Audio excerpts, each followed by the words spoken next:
আজকে বাংলাদেশের বিচার ব্যবস্থা বলতে কিচ্ছু নাই।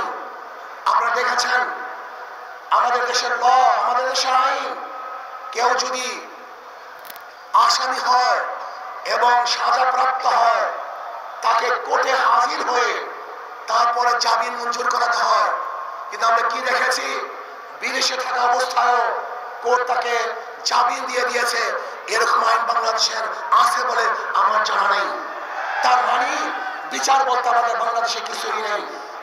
আজকে এই সমাবেশ দেখে একমাত্র জালেমরাই এবং চাঁদাবাজরাই তারা বেজার হতে পারে, তাদের মন খারাপ হতে পারে, কিন্তু যারা বাংলাদেশের উন্নয়ন চায়, উন্নতি চায়, তাদের আজকে খুশির আর শেষ সীমানায়, তারা খুশিতে বাগবাগ হয়ে আছে। আসুন আমরা ইসলামী দল করি, ইসলামী সংগঠন করি, মিথ্যা বলবো না, ধোঁকাবাজি করবো না। আমাদের চরিত্র আখলাককে মজবুত করতে হবে। নবী আলাইহিস সালাতু ওয়াস সালামের ব্যাপারে আল্লাহ বলেছেন, ইন্নাকা লাআলা খুলুকিন আযীম। অর্থাৎ ইসলামী সংগঠন করি, আমরা মিথ্যা আশ্রয় নেই, ধোঁকাবাজি করি, এটা ইসলামী সংগঠনের কোনো সদস্যের চরিত্র হতে পারে না।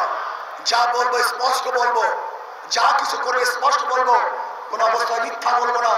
যদি আমরা মিথ্যা বলি তাহলে আমাদের উপরে মানুষ আস্থা হারিয়ে ফেলবে, আমাদের কথা আমাদের বিশ্বাস করবে না। আসুন আগামী নির্বাচনে ঐক্যবদ্ধভাবে নির্বাচন করবে ইনশাআল্লাহ।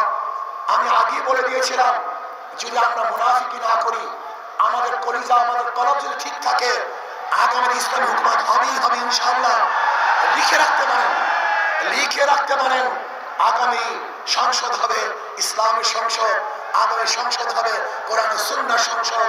আল্লাহ আমাকে এবং আমাদের সবাইকে একই সাথে এক ও ন্যাক হয়ে ইসলাম হুকুমত কায়েম করার জন্য আল্লাহ তাআলা আমাকে চেষ্টা করার তৌফিক দান করুন।